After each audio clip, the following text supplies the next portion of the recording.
Ой, кыздар, биринчи эфирди сактай албай калдым. Өкүнүчтүү. Азыр разбор болот. Бүгүнкү темага ылайык бир аз болсо дагы сүйлөп берүүгө аракет кылдым. Бирок Instagram 1 саат деле өчүрүп салып атат. Айтор кыздар, кылыктуу айым болуу үчүн биринчи биз денедеги блоктордон арылышыбыз керек. Денедеги блоктор, таарынычтар да, обида, өзүңдү күнөөлөө, ачуулануу, булардын баардыгы кылыктанууну бууйт. Кылыктанууга, эркелөөгө допуск бербейт. Жылмайып жүрүүгө, өзүңүздү гүл сыяктуу кабыл алууга уруксаат бербейт.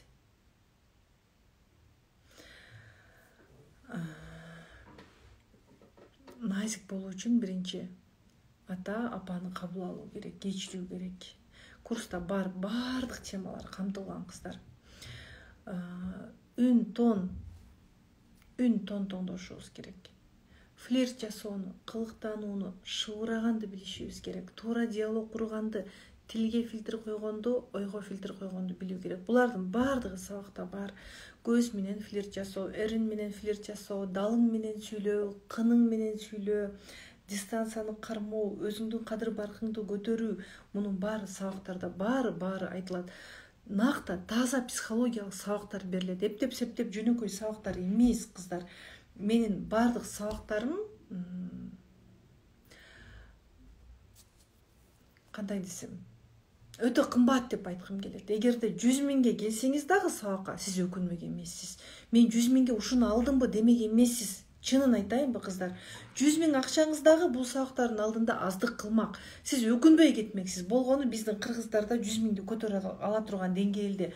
100 миңге курс сатып алууга, өзүбүзгө ошончо акча жумшоого биз даяр эмеспиз. Менин сабактарым бул өтө баалуу сабактар деп мен оозумду толтуруп сиздерге мактана алам. Мен канча акчаларды короттум, канча убактымды кетирдим, канча билим алдым. Мына азыр дагы Казакстандан Жасулан Сейткалиев деген психолог, теолог менен өзүмдөн үстүмдөн иштөө аркылуу сиздерге өткүзүп берүү үчүн билимди өзүмдүн үстүмдөн иштөө аркылуу, кыздар, дагы жаңы билим сатып алдым. Биз биринчи терапияны баштаганбыз кече. Алган жаңы билимдеримди, тажрыйбаларымды дагы да улам 48-ci группа башталды го, кошуп берип отурам. Сиздер үчүн өтө пайдалуу билим болот деп ишенем. Эгер сабактарды сиңирип алсаңыз, жөн эле галочка үчүн, убактым болгондо көрөм да дебестен, эрте туруп, кадимкидей, кечинде кеч жатып, кандай кылып эми жаш балаңыз болсо жетишпей атам десеңиз да, эгерде кандай болсо дагы сабактарга күндө 1 сааттан убакыт ажырата алсаңыз, анда жашооңуз до и после болуп өзгөрөт деп айткым келет.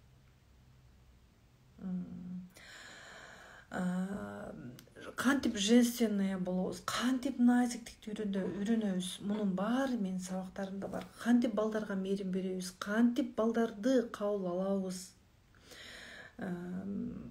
кантип сүйкүмдүү, сүйүлгөн айым боло алабыз. Мунун баары сабактарда бар. Билесиздерби, кыздар? Бир убактарда мен 22 жыл болду күйөөм менен өмүр сүргөнүмө. Быйыл 22-ci жыл. Бир убактарда биз эки бөлөк адам окшоп монтип кирип чыгып калганбыз да. Күйөөм такыр мага көңүл бурбай калган, чындап эле.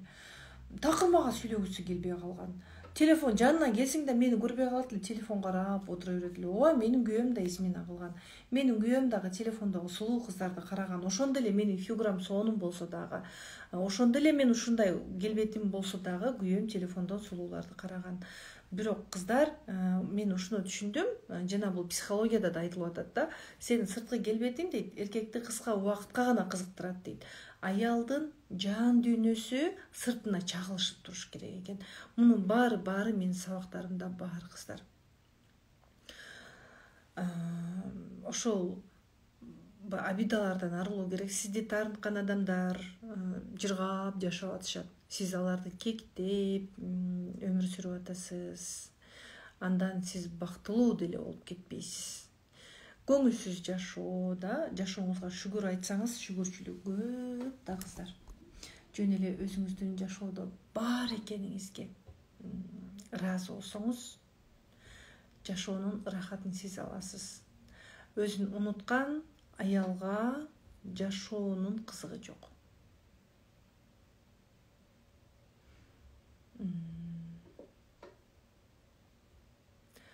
Өзүбүзгө акча жумшаганды үйрөнүшүбүз керек. Өзүңүзгө, мисалы сиз азыр 60 000 зарплата аласыз дейле, Москвада болсоңуз, же Кыргызстанда болсоңуз 20 000 зарплата аласыз, 20 000 жетпейт дейсиз, ооба. Бирок ошонун 2 000 сомуна өзүңүзгө кийим алып койсоңуз эмне болот, айтыңызчы? Бир 1000 сомуна ай сайын косметика алып турсаңыз эмне болот, айтыңызчы? Эмне, кыямат болуп кетеби? Ачка каласызбы? Кийимсиз каласызбы? Тамаксыз каласызбы? Эмне болуп кетет? Бир трагедия болуп кетеби? Айтыңызчы. Бул деген просто өзүңө көңүл бөлбөө, өзүңө сүйүүнүн жоктугу. 1000 сомго косметика алсаң өзүңдү урушасың да, мен ушуну алып алдым, ошонун ордуна мен кашык алсам болот эле, пиал алсам болот эле дейсиз да. Мындай. Бул деген накта өзүңө махабаттын жоктугу. Накта өзүңө махабаттын жоктугу. Курска келдиңизби? Курска келгенден кийин атайын убакыт арнап окуш керек. Жөн эле галочка үчүн катышып койбош керек да. Эми элестетиңиздер да, Кыргызстанда 7 миллион кыргыз бар. 2 миллиону аялдар дейле, күйөөсү менен турмуш курган, же болбосо азыркы учурда турмушка чыгуу ниети бар болсо деле, бир 2-2,5 миллиону биз айымдар болушубуз мүмкүн да. Калганы балдар, эркектер болушу мүмкүн. Наристелер жаңы туулуп аткан, 2-2,5 миллион айым дейли. Канча психологдор бар да. Эгерде ар бир аял курска катышып эле, анда до и после болуп өзгөрүп кетсе, анда Кыргызстанга бир эле психолог жетет да, бир эле семейный психолог жетет, бир эле интим тренер жетмек да. Курска келгенде ким жакшы жыйынтык алат? Сабактарды конспекттелеген, атайын убакыт арнаган, мен бир канча күйөө менен мамилени жакшыртуучу, туура диалог куруу үчүн мен бир канча техникаларды берем. Мындай деп айтасың, мындай болгондо мындай деп айтасың. Мындай болгондо мындай кылыктанасың, көз менен мындай кылыктанасың, мындай шыбырайсың, мондай дем аласың, үнүңдү мындай чыгарасың. Айтор, мен бир канча техникаларды берем. Ошол техникаларды аткаруу менен кыздар, айымдар жакшы жыйынтыктарга жетип атат. Акча төлөп кой, бүгүн, эртең деп өзүңүзгө сүй бербесеңиз, өзүңүздү уруша албасаңыз, анда сизде эч нерсе жок. Гимнастика жасабасаңыз да жыйынтык жок. Курстан курска секирип жүрө берет.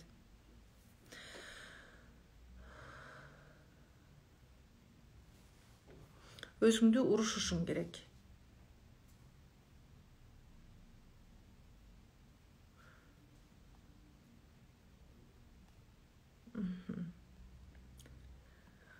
Бизде тарифтер интенсив жана про тарифи бар.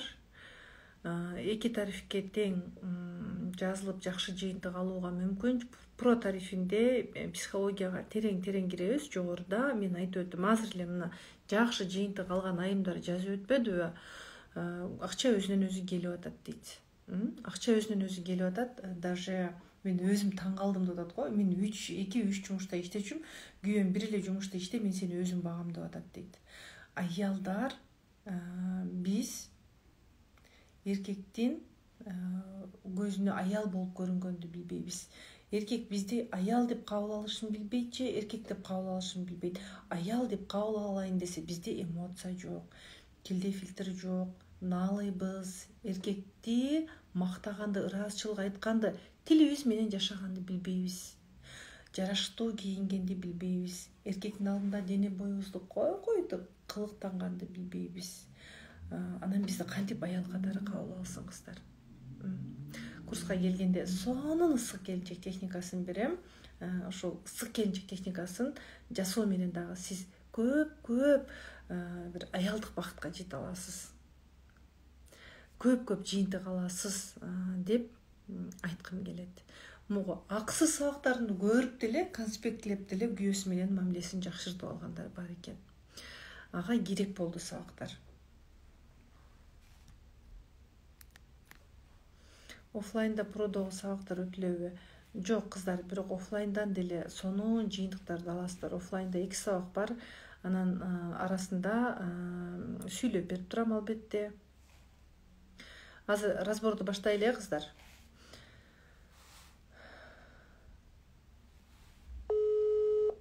Кайсыл айым келери мага кызык, разборго азыр ким келет мага кызык. Техникалардын баары 100% иштейт экен дейт.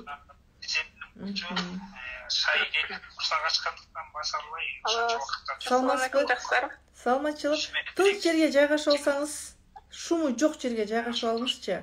Телевизордун үнүн өчүрөсүз, жаныңызда сизге тоскоол болбой турган эч ким жок жерге отурсаңыз. Ошондой отурууга мүмкүнбү? Балдарыңызды бирөөгө каратканга мүмкүнбү?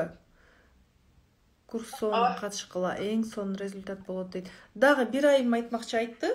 Бетинде бир нерсе купероз эмес, бир нерсе чыкчу экен да дайыма. Коркуп эч барчу эмесмин дейт. Биринчи сабактан кийин мага осознание келди дейт. Биринчи сабакты көрдүм дагы эч ойлонбостон жана бетинде чыккан жагымсыз нерсени алдырганы барыптыр. Элестетиңиз, бала күнүнөн баштап 50ге чыгып калса дагы ошол нерсени көтөрүп жүрүптүр да, жара болуп чыкса деле алдырбай жүрүптүр да. Сабакты биринчи сабакты көрдүм, сразу барып алдырдым деп кече өзү бетин жөнөттү да. Мен ошол 45-чи группа эле, кайсыл группа эле бар болушуп отурасыздар ошол группадагы айымдар, жакшынакай болуп калыптыр, кадимкидей бети. Тыныч жерге отурбасаңыз экөөбүз разбор кыла албайбыз, алтын-кыз. Тыныч жерге отурдум азыр. Жок, бул жака шум боло берет. Шум болот да баяка.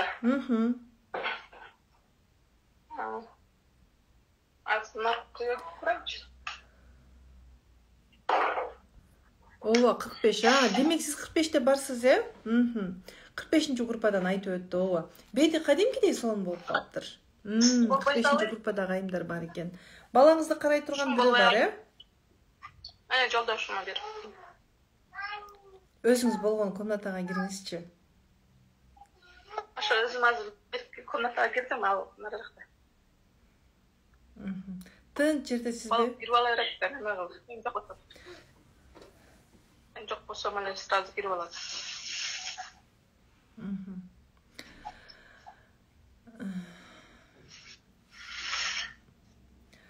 Ушул 22 жылдык өмүрүмдө көп нерсе башымдан өттү. Күйөөмдөн таяк жедим, измена болду. Эжеке, сиз менен азыр разбор кыла албайм. Мо балаңыз аябай ызылдап атат да. Балаңызды бирөөгө каратып туруңузчу. Үйгө кирип, атага бар. Кайра чалыңыз, тыныч жерге жайгашып кайра чалыңыз.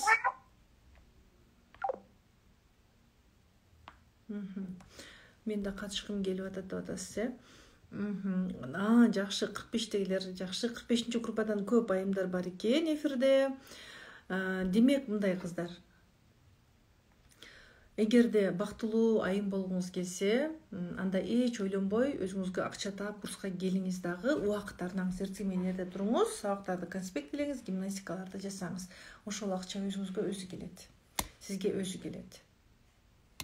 Жакшы, 45-чи группанын айымдары барыңыздар бул жерде сиздер. Өтө кубанычтамын. 45 продон болчу да?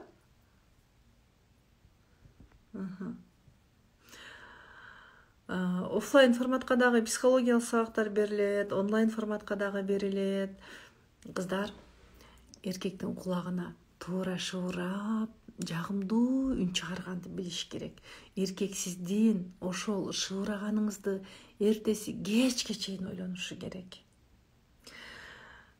Сизди сагынып күтүп келиш керек. Сиз ойлошуңуз мүмкүн, жашаганыма 20 жыл болуп калды, жашаганыма 30 жыл болуп калды, эми мени кайдан сагынсын дешиңиз мүмкүн да. Жок, кыздар. Биз үй бүлөбүз да, өмүр бою сагынтып жашоого албетте болот. Жары жок айымдарга керектүү кеңеш болобу? Жалаң эле аял эркек эмес, атаны кабыл алуу, апаны кабыл алуу, өзүңдү таануу сабактары бар. Азыр бул жерде мына бир айым азыр 6 жылдан бери турмушка чыккысы келбей жүргөн, турмушка чыгам деп турган курагы азыр сабактардан кийин 48 барыбыз, 47, 44 барыбыз дейт. Өтө кубанычтамын кыздар, жандарым. Өзүңүздү назик, гүл катары сезе билишиңиз керек. 48 да кыздар бар экен. Курска жазылуу үчүн кыздар айым сыры курс бекер айым сыры деп турган жок. Амал көй аял болгонду билишиңиз керек. Кеч келе эркектин оозу мурдуна тыгыла бербейбиз кыздар. Дистанцияны кармаганды билишибиз керек. Туура сүйлөгөндү. Кээ бир учурда бизде күйөөгө СМС деген тапшырма берилет. Кээде СМСтерин талдап берүүгө туура келет. Сиз менен кантип жолуксак болот деп атасыздар. Дайректке жазасыздар. Биздин кыздар сизге айтышат.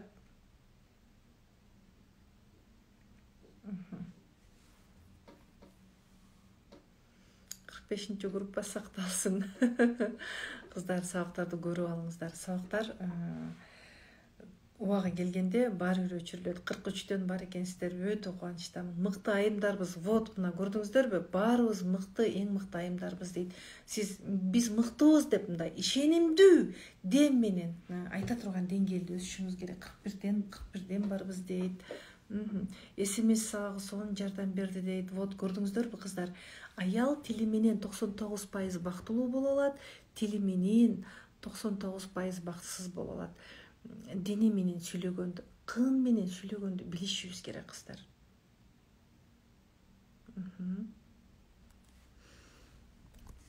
Мына азыр чыгып калган курсакты киргизүүгө болобу дейт. Болот ооба. Сабакка катышкыла сонун результат аласыңар дейт. Эгерде сиз 100 миңге келсеңиз дагы, сиз 100 миң акчаңызды ыраазы болуп бермексиз да. Сиз ошончолук деңгээлде билим алып кетмексиз. Бул акча деген башка, билим деген башка нерсе турбайбы?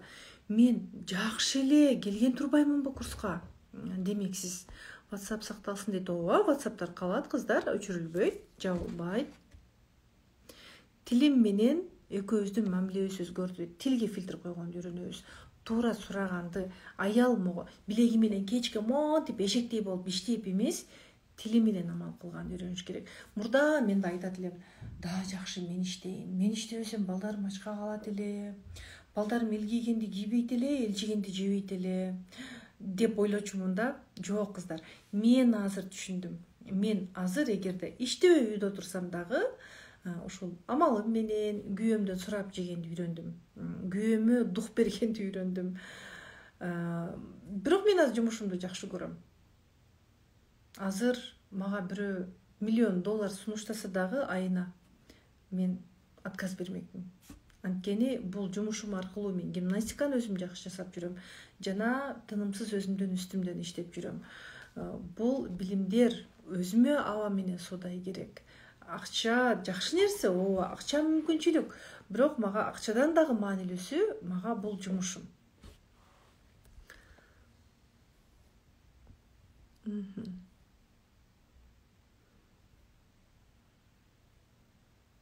Аял амалы курсу канча сом? Айым сыры курсу 990 сом. Жана 1990 сом. Курс 15 май күнү башталат. Мен жазып коеюнчу курска жазылуу үчүн. Так, азыр 0502 656 номерине. Эмне болуп кетти? Номери болуп кетти го. Номерине же дайректке жазыңыз. Айтор, ушул вагондон калбаңыз. Жаңы билимдерди алып атам. Жаңы билимдерди кошуп беремин. Интенсив башкабы, про башкабы деп атасыздар. Жок, интенсивдеги сабактар дагы прого берилет. Интенсивде 7 сабак берип атабыз. Продо 18 сабак берип атабыз да. Мындайча айтканда, интенсив сабагы 7 сабактан кийин токтотулат, андан кийин про сабагына өтүп кетебиз.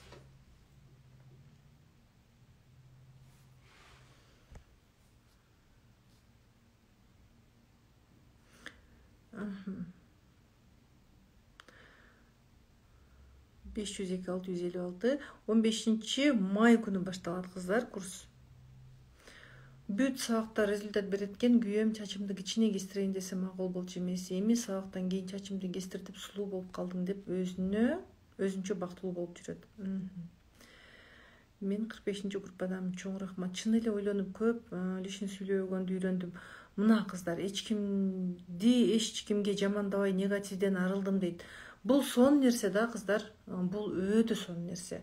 7 сабакта гимнастиканын түрлөрү бар. Боо гимнастиканын 7 түрү бар. Влагалище түшүп калган болсо да, матка түшүп калган болсо дагы, кын кеңейген болсо да, зара кармай албасаңыздар, деги койчу биз айтып өткөн жогорудагы мына азыр мен сиздерге бир эле фотосун көрсөтө салайынчы. Мына ушул проблеманын баары болсо интенсивке да жазылыңыз или прого жазылыңыз. Тандоо сиздики. Интенсивден кийин прого өтүп кетсеңиз да болот. Мага менин агайымдан тапшырма келди. Мына мен да тапшырманы аткарам. Мен да сиздерге окшоп тынымсыз өзүмдүн үстүндөн иштеп жүргөн, изденип жүргөн айыммын. Дагы катышкым келип атат. Катышыңыздар. Экинчи жолу катышкан кыздарга акция бар го кыздар. Ой, комментарий өчүп калды. Так.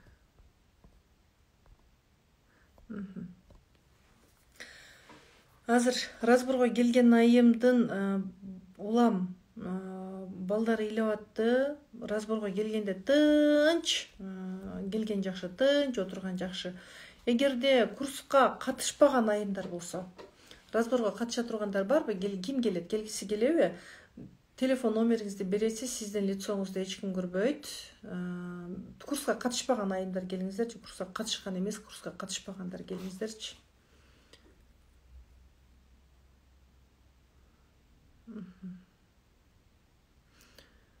Сиз негизи гинекологсуз дейт. Фельдшер акушердик кесипти артыкчылык диплом менен аяктаганмын. Интим гимнастика тренермин, психологмун. Казакстандан окудум, психологияны да, интим гимнастиканы дагы. Мен деген тренерден окудум. Казакстан деселе, Казакстандан окуптур деген нерсе жок. Казакстанда дагы көп тренерлер бар. Мен окуган тренер номер 1 тренер. Белгилүү тренерден окудум. Алина Шадинова деген интим гимнастика тренерден окудум.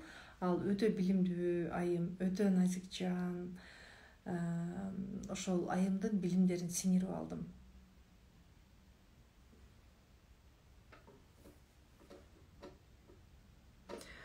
Психологияны дагы Казакстандан окудум. Ушул күнгө чейин тынымсыз изденип келдим. Ошол билимдеримди сиздерге беремин. 22 жылда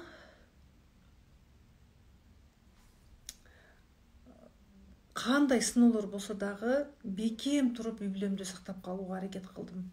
Ошол аялдык өзүмдүн милдеттеримди ойготуу менен, өзүмдүн үстүндөн тынымсыз иштөө менен. Акция болбойт кыздар. Неге номер калтырып атат кыздар? Номер калтыр дедиңиздерби кыздар? Неге? Менеджер кыздар барбы номер калтырган кыздардын номерлерин жазганга? Мына ушул номерге же дайрекке жазыңыздар кыздар. Техниканы күйөөм келсе аткарып көрөм, чет жакта кайра кеткиси келбей калса экен. Ооба, ушундай учурлар аябай көп. Сонун жакты сабактарыңар жакты сүйлөшүп калдык перепискадан. Бул дагы жакшы нерсе. Сүйлөшпөй калып, эми сүйлөшүп калдыңыздар. Бул дагы жакшы нерсе кыздар.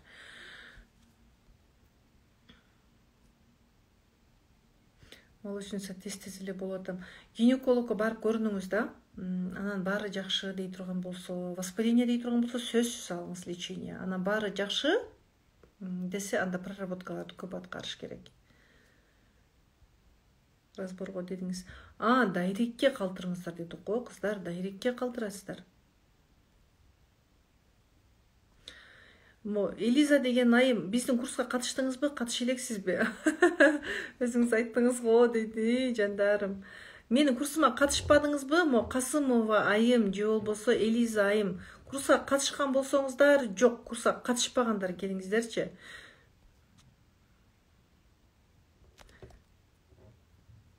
Касымова айым, Элиза айым айта салыңызчы. Катыша элекмин. Элиза айым, сиздин номериңиз кандай эле? Азыр мен сизге байланышам. Так, кандай суроо менен келдиңиздер? Мага да кызык албетте. Элизайым. Давайте, да, суроо номериңизди башынан жазып коюңузчу, мен уже таппай калдым.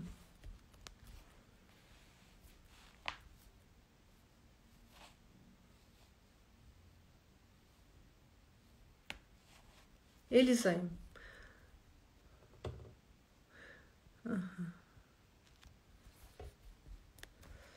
Так. Мен азыр видео чалуу аркылуу чалам. Болгон тынчпы? Эч ким сизге тоскоол болбойбу?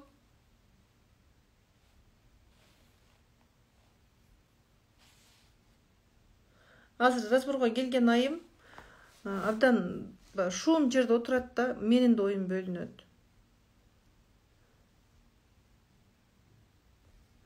Разбор сиздерге да кызык болсо керек, Так, 708, 703 экен, 703.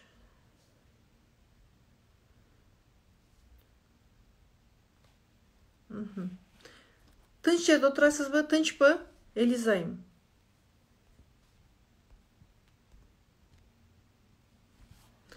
Сиздин курсуңузга жазылып сонун результат алып атам. Менде бир проблема болуп калды. 3 кызым бар. Кичине кызым 1 жаштагы, боюмда болуп калыптыр. Негизи ушул проблема деп атасыз. Аны өзүңүз чечесиз. Тынч жердемин деп атасыз. Жакшы, мен чалып атам. Сиздин жүзүңүздү эч ким көрбөйт.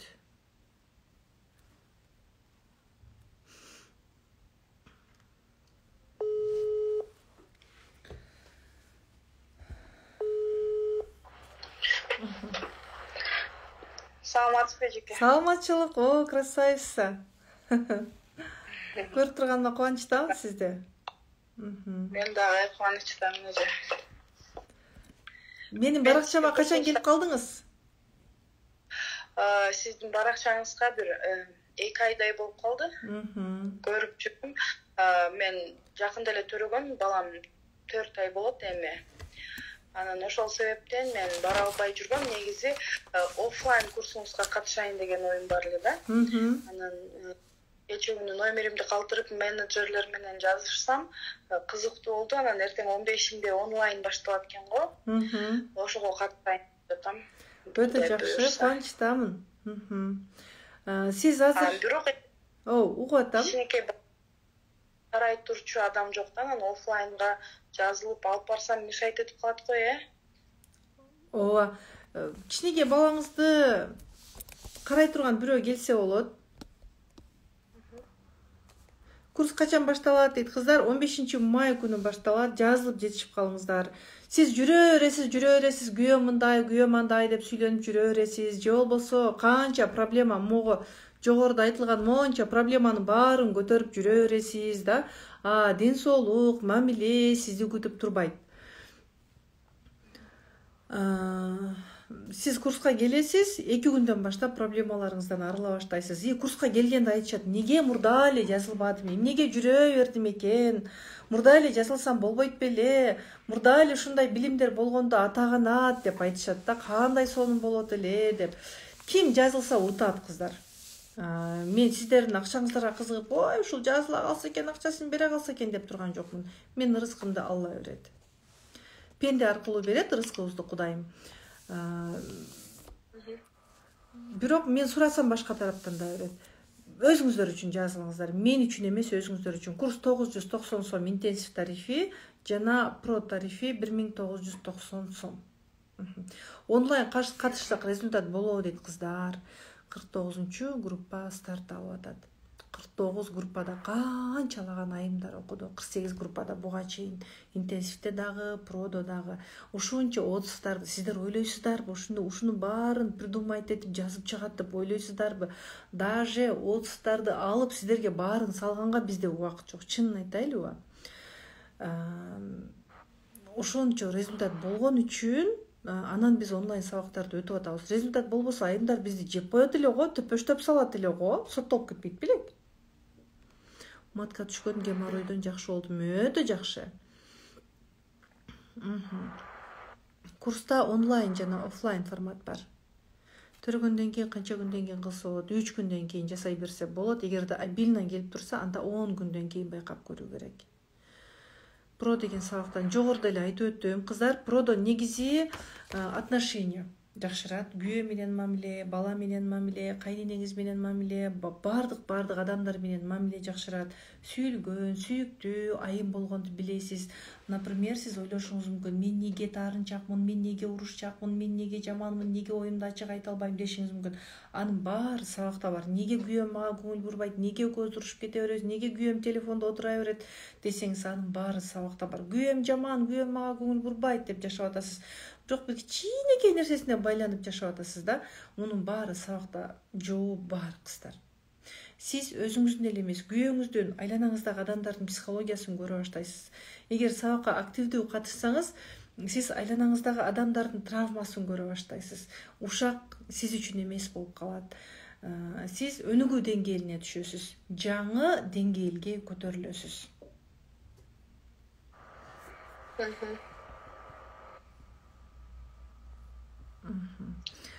Сиз мага кандай запрос менен келдиңиз? Кандай запрос менен мага кайрылдыңыз?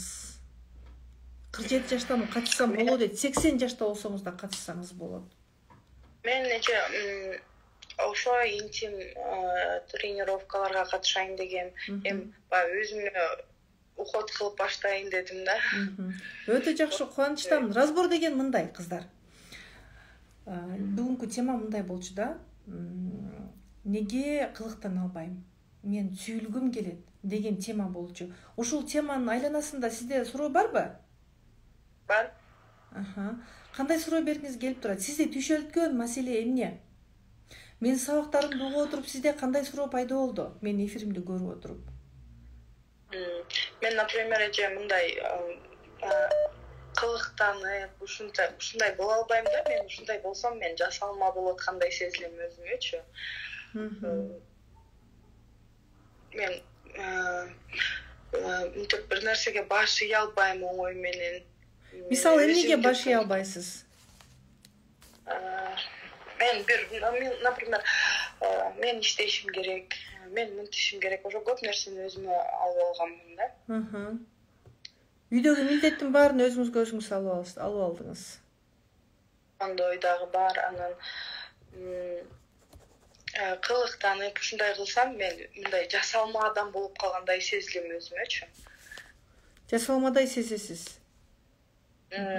Сиз татынакай экенсиз да? Өзүңүздүн татынакай экениңизге ишенесизби? Ооба. Кубанычтамын. Ишенем. Эмнеге кылыктансаңыз сизди ким жасалма деп айтат? Эч ким айтпайт, бирок өзүмө ошондой сезилем мен. Үйдө канчанчы кызсыз? Кандай дейсиз? Үй бүлөдө канчанчы кызсыз? Мен үй бүлөдө бир эле кызмын, байкем бар. Байкеңиз канча жашта? 34-тө. Сиз? 35. Мен 33.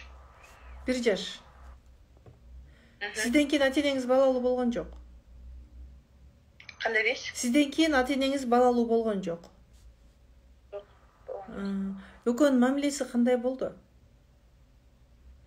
Экөөнүн мамилеси аябай жакшы болгон, бирок экөө 5 жыл эле жашаган да. Папам каза болуп калган. Сиз канча жашыңызда каза болуп калды? Мен көргөн эмесмин, мен мындай, менде память дагы жок. Мен 2,5 жашта болчу экенмин. Андан кийин мамам турмушка чыккан жок. Мамабыз менен эле жашадык. Азыр ыйлагыңыз келип турат? Жок, ыйлагым деле келген жок.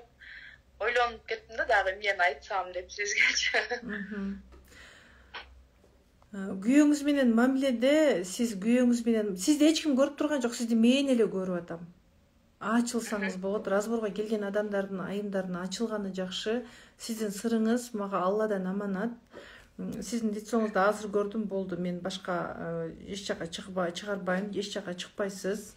Мага ачылсаңыз, күйөөңүз менен мамилени кайсыл деңгээлде баалайсыз? Мисалы, мына бул 1-чи тепкич, бул 2-чи, 3-чү, 4-чү 4 тепкич дейли.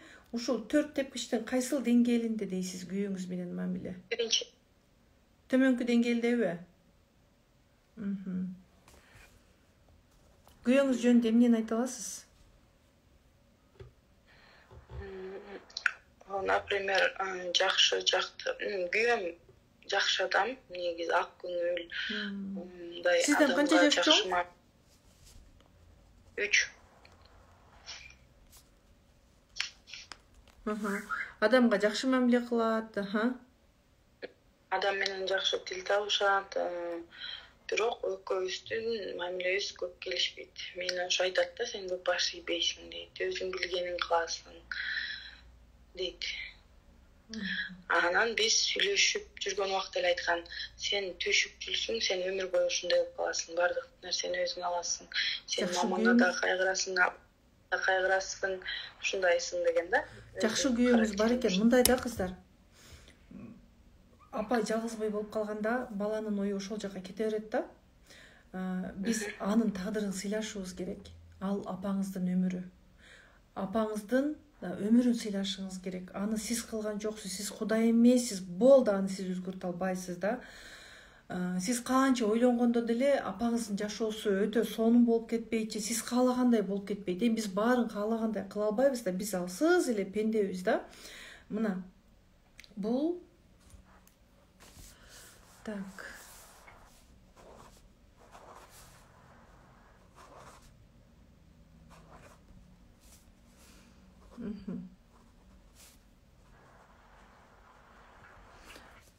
Сизге да көрүнөт болуш керек бул. Мына. Бул аял, эркек. Бул ата-эне. Эгерде могу аял, эркек деп атабыз го, аял ата-энесин көп ойлой берсе, эркек жалгыз калат. Эркектин жанында аял жок. Көңүл бурайын десе да жанында аял жок. Кантип жок болду аял? Аял кечке башка нерсени ойлой берди, кечке кабагы салынып жүрдү, эмоция бербеди, өзүн унутту. Эркектин жанында аял жок. Эркекте энергия көп да. Эркек энергиясын аялга бергиси келет и аялдан энергия алгысы келет. Бул табият. Сиз канча күйөөңүздү жаман десеңиз дагы өзгөртө албайсыз. Биз Кудайга каршы чыга албайбыз. Бул табият. Неге аял менен эркекти кошту Кудай? Анда аял, эркек аялды төрөткөй эле кетип кала бербейби? Жаныбарларга окшой эле жашай бербейбизби? Жок, биз пендебиз кыздар. Аял, эркек бири-бирине муктаж. Денеси тийишип турушу керек бири-бирине. Жыты сиңишип туруш керек бири-бирине. Ошон үчүн чоң жашка жеткенден кийин муктаждык бар. Эгер аял ата-энеге, бир туугандарга, башка жакка жумушка кетип калса, эркек жалгыз калат. Жанында сиз турган менен сиз эркекке бере турган нерсе бере алган жоксуз. Энергия берген жоксуз. Сиздин энергияңыз могу жака кетип атат. Эмоцияңыз могу жака кетип атат. Сиз башка жактасыз. И эркек аял издей баштайт. Мен ошону билдим экен. Измена пайда болот. Мен дагы айтып алайын ба? Мен ошону албетте айтууга келдиңиз да айтыңызчы. Мынтип ойлодум мен. Багы келиндер менен сүйлөшүп отуруп каласың го, ошондо баарын көбүнөн уккам да. Менин күйөөм изменять этет, менин күйөөм мынтет депчи. Мен эмнегедир ушундай өзүмө аябай уверенный болчумун да. Менин күйөөм антпейт. Менин күйөөм даже баспайт. Менин күйөөм андай нерсеге повод да бербейт депчи. Анан мен боюмда бар кезде 9-8 ай болгондо билдим мен күйөөм аябай көп убакыттан бери бирөө менен жүрүптүр да. Ошол мен үчүн аябай катуу стресс болду, жакында эле. Анан бир айттым, күйөөм деле мага мынтип айтат, кечирим сурайт, жалдырайт, ыйлайт. Бирок эртесин кайра эле барып сүйлөшө берди да. Ошондой 5 жолу болду. Бүттү, экинчи вообще сүйлөшпөйм дейт. Менин көзүмчө тиге чалып урушат. Жаман сөздөрдү айтат, бирок эртесин кайра барып эле сүйлөшө берди. Прям ушундай катуу стресске кабылдым да мен. Күтпөгөн жерден болду. Анан эми ойлонуп баштадым да, өзүм өзгөрүшүм керек деп, мындай да, эркек энергияны бул ааламда бир гана аялдан алат, баладан эмес, акчадан эмес. Эркек энергияны бир гана аялдан алат. Сизде энергия жок чыгар да, сиз эмоцияңызды билдирүүдөн кыйналат окшойсуз, Жок, мен просто күйөөм азыр уктай элек болчу да. Мен азыр эшикке чыгып алдым да, ошого мындай жакшы сүйлөй албай аттым. Алып калбасын депчи. Мен сиздин баракчаңызга даже ошол күйөөм сүйлөшүп жүргөн келин аркылуу келдим да. Сизге дагы катталган экен алчы. Менин күйөөм да бар экен сиздин баракчаңызда. Олордун экөөнүн общий друзьяларын карап атып, анан сизди жолуп туруп калгам чынымды айтсам. Мына айтат булайым. Күйөөмдүн любовницасы аркылуу сиздин баракчаңызга келдим дейт. Менин күйөөм да бар экен, сиздин баракчаңызда любовницасы да бар экен. Ошолор аркылуу кандайча келип калдыңыз? Ошолор аркылуу мындай мен алып келинге чалып сүйлөштүм эже чынында элечи. Сүйлөшсөм ал мага психология боюнча сүйлөп баштады да. Сен дейт мага, сен бирөөнү жамандап, бирөөгө жаман сөз сүйлөгөндөн мурун сен өзүңдүн минустарыңды издебейсиңби дейт. Сен өзүңдүн недостатоктарды изде. Неге күйөөң сенден кетип атат? Ушундайларды айтып атат да мага, чана мен сразу түшүндүм да. Анан ошол аккаунтуна кирип, карап, ошондой кылсам сиз чыктыңыз. Анан сизге катталсам, ошол аркылуу билип калдым эже.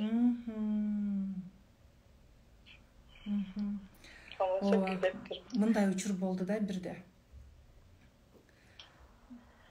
Күйөөм 2 аял алган дейт. Мен 2-нчи аялмын. Күйөөм 1-нчи аял менен такыр баарлашчу эмес, карачу эмес дейт. Азыр кайра 1-нчи аялына кетип атат дейт да.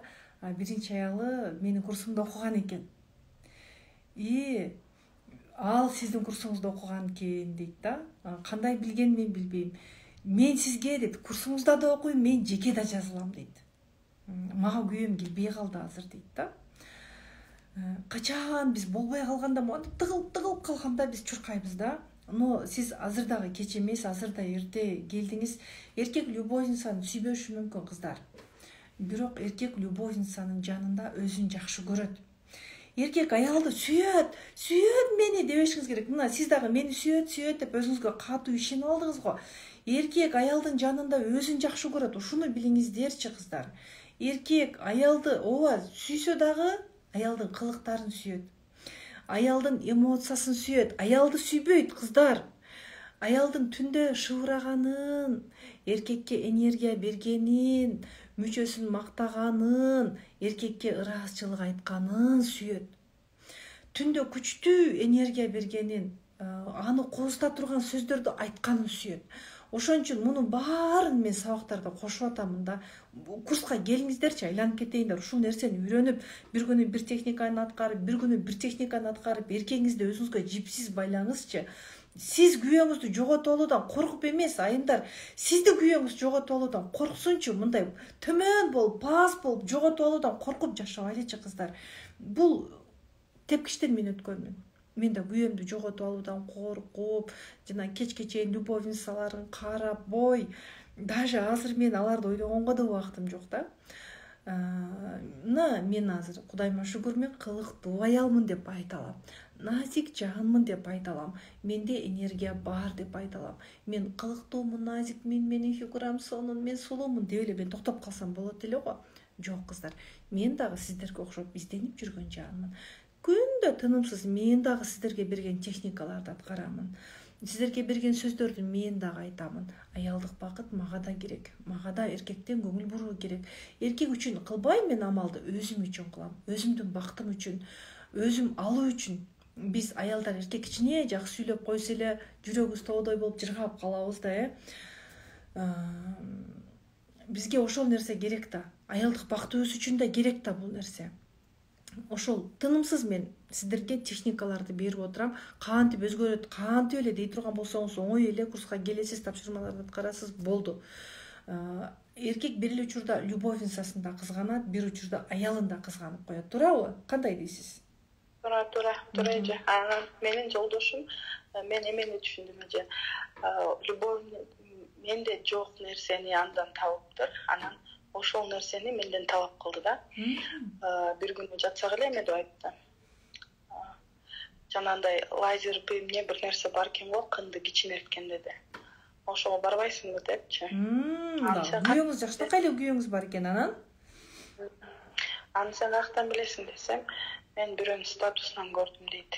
Анан мен аны көрбөп, көрсөтсөм десем, ошо сиздин баракчаңызды көрсөтө алган жокпу же ал статус деген турбайт да жок болуп кетет деди. Анан макул деп отурам. Анан бир күнү баштады, арыктабайсыңбы? Анан жамбашыңды качайт этпейсиңби? Муна күйөөңүз айтып атып турган, мен үчүн өзгөрчү айланып кетейин, мен сени сүйгүм келет, мен сени жакшы көргүм келет, бирок сен менин көзүмдү толтура албай атасың, мен эркекмин, мен баары бир сулуулукту жакшы көрөм деп күйөөңүз айтып атып турган. Муну айткан жакшы да. Ошо мен дагы ошолусуна бир чети ыраазы болдум да, мындай айтпай таштап кетип калбай, менден ошо нерселерди көргүсү келип атты да.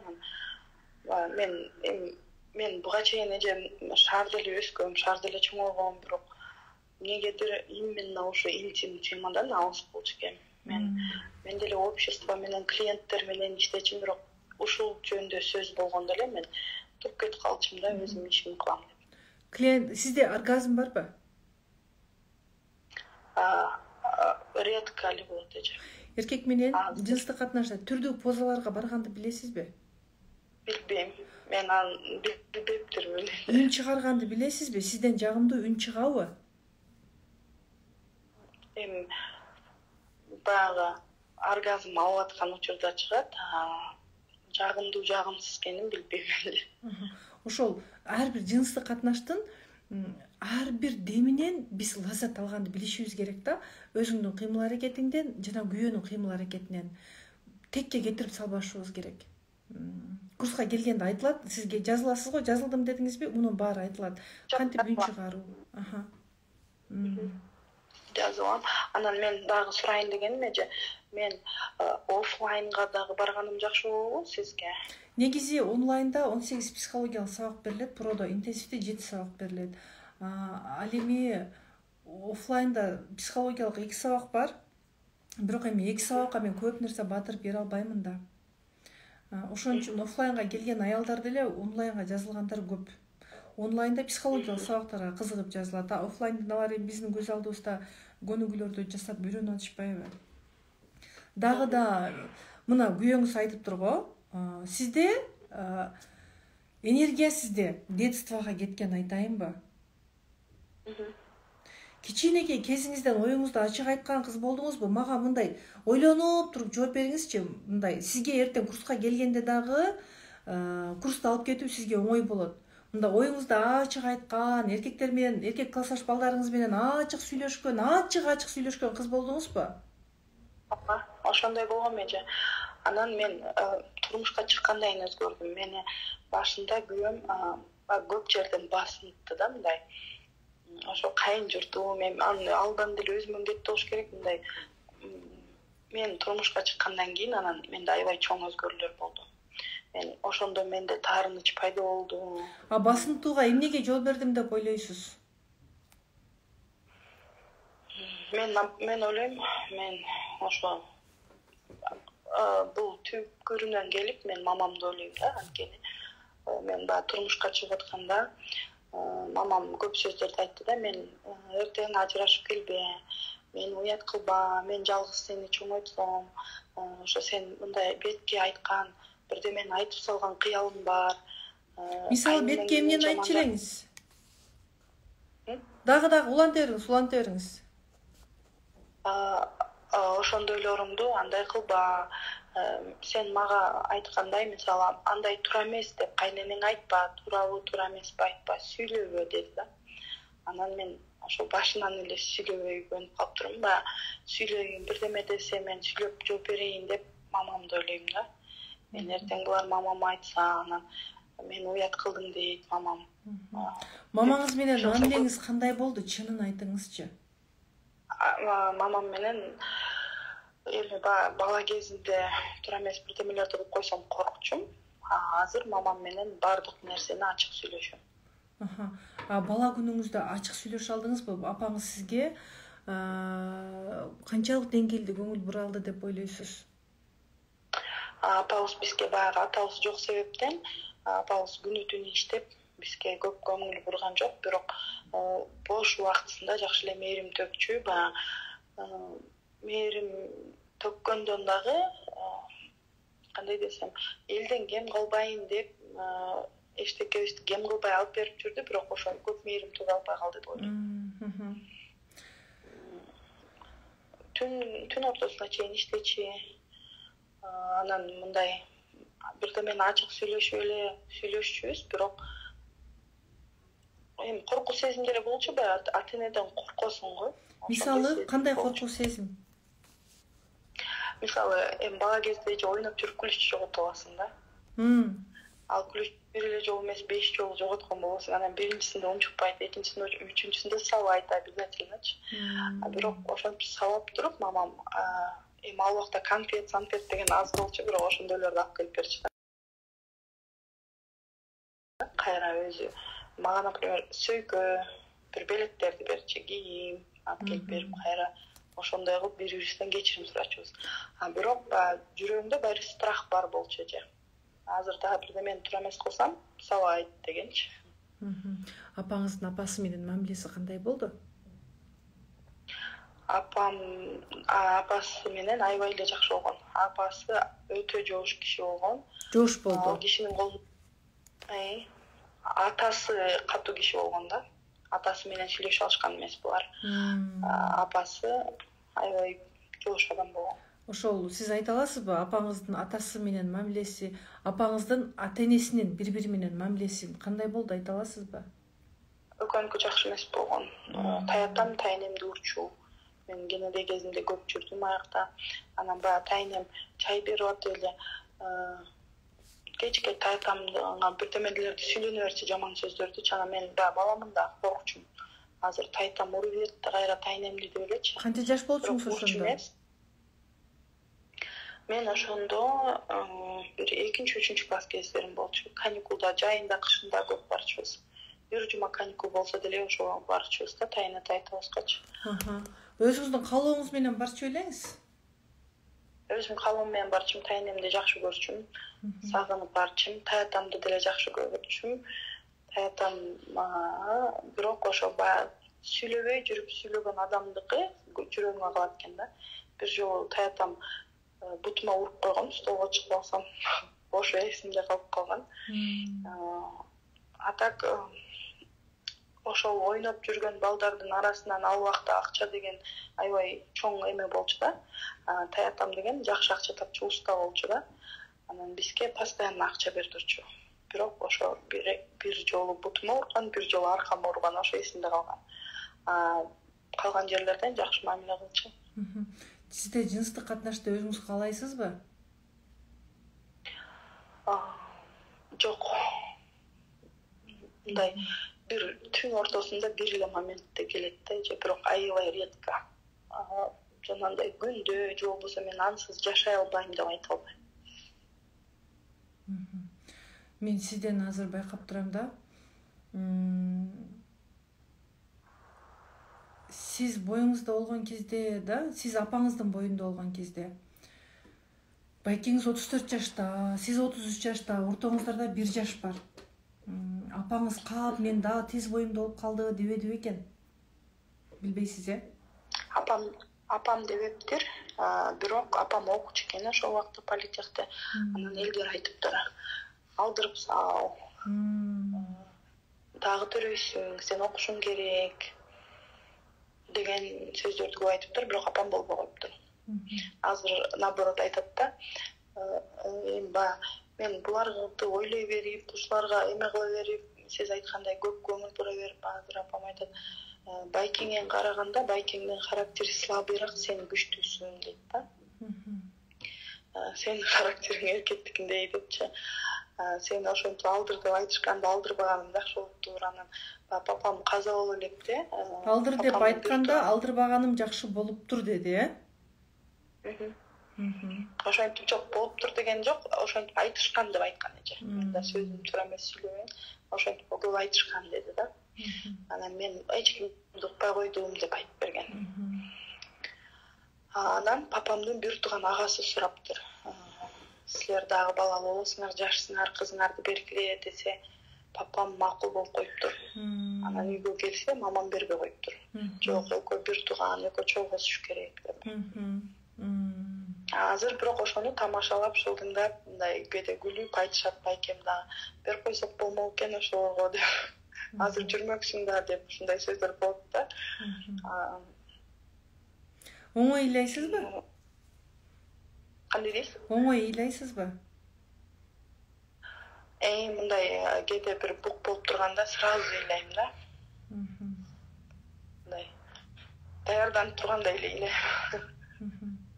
Бирок мындай сизде страх бар да, ошол не деген страх сизде?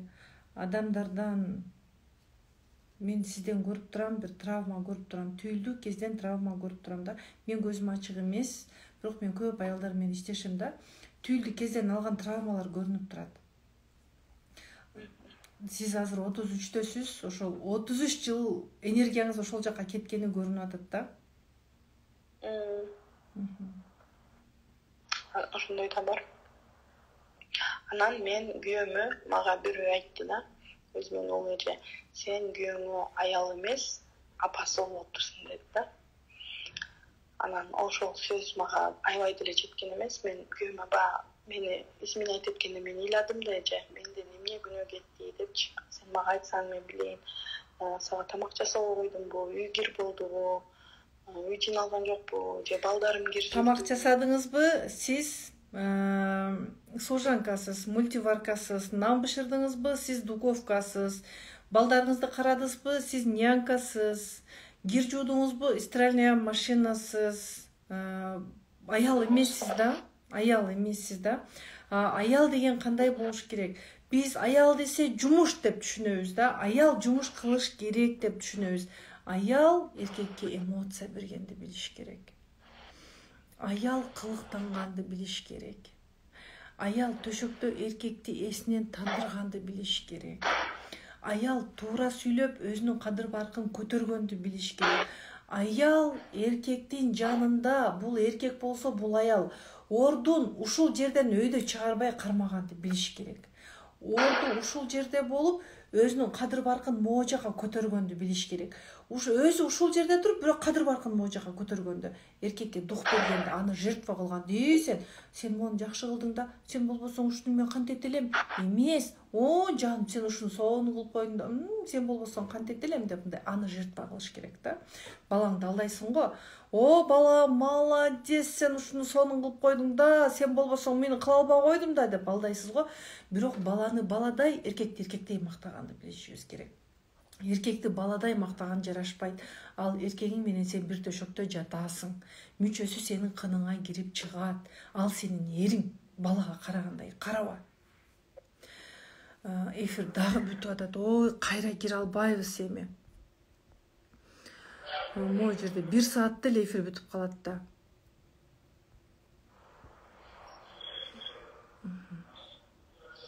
Ойношторду жаман көрбөй өзүңөрдү ойлогула. Могу жерде ойноштор, мондай смайликтер жөнөтүп коюпсуздар го. Ойнош деген бул аялга өзгөр деген белги. Өзгөр, өзүңдү ойлоо деген белги. Сиз үйдө өзүңүздү такыр унутуп койгонсуз.